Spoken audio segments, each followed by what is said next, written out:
Hello, I'm going to give a short video of a reminder how to upload artifacts and evidence in My Learning Plan as you prepare for the end of the year.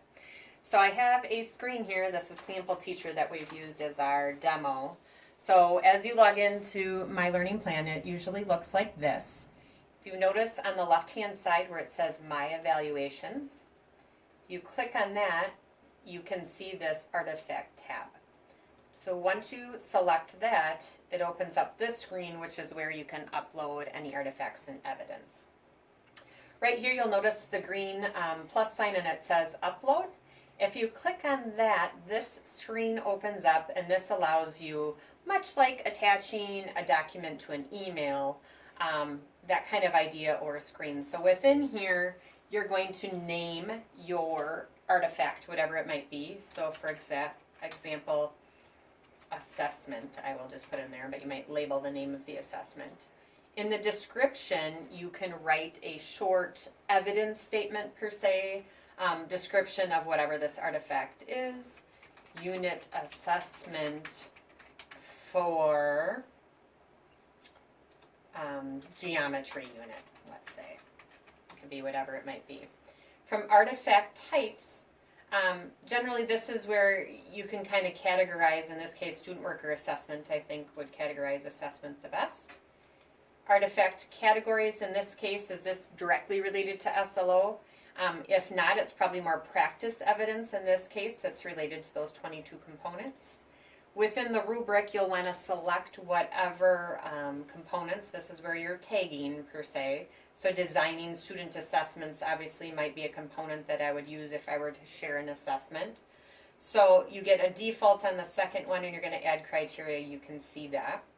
You can also utilize, you can add multiple components, I should say. So you could go back in and if you wanted to add another component, perhaps it's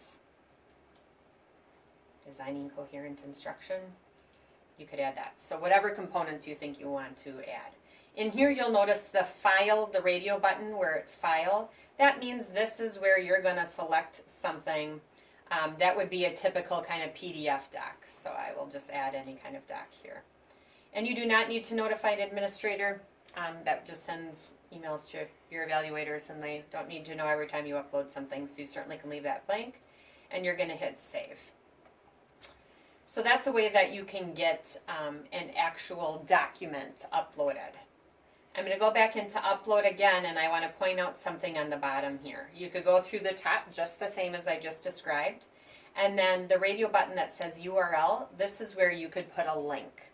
So that might work well if you have a web page, for example, that you want to, if you have a web page that you've developed, you could put that link in there. This also works well for Google Docs or Google folders. So if you put that link or copy the link from your Google folder into here, that would be another option. And I can demonstrate that for you now.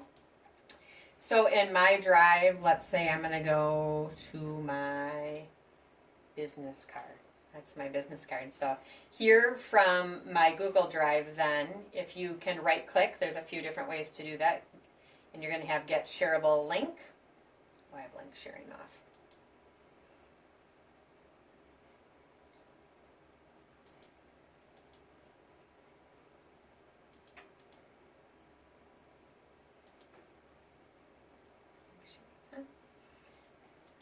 We can go back in and now I'm going to paste that link in here, and now we have a direct link to the Google folder that I just shared.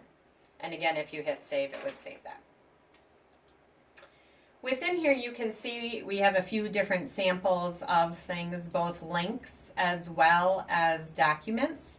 You are able to delete if you want to get rid of with the red button. You can go in and edit if you want to edit, and you can also view by clicking on, in this case this was a Word doc, or down here these are actual links. That would bring you to, this was an example of a Google Doc where the link was shared and you can bring that up. So that's kind of a place to test. One other thing I'm going to show in the artifact folder is this add statement button. So this does not have any kind of link or document. Instead, it just provides an opportunity for you to write a statement. So some cases you don't have some physical artifact that you're going to provide, but you do want to provide some evidence via statement. You could write whatever that statement is, and whether that could be your contributions, it could be additional, this is where practice evidence, anything that you might want to include. And within here, just like in the other ones, you can select whatever area you think this covers, and you're able to select components, and again, multiple components. So it looks very similar to the other option, only in this case you're not attaching a link or a document, you're simply writing a statement. But those statements can get added in or tagged to multiple components. So hopefully that provides you a little bit of guidance as you look to upload artifacts for the end of year.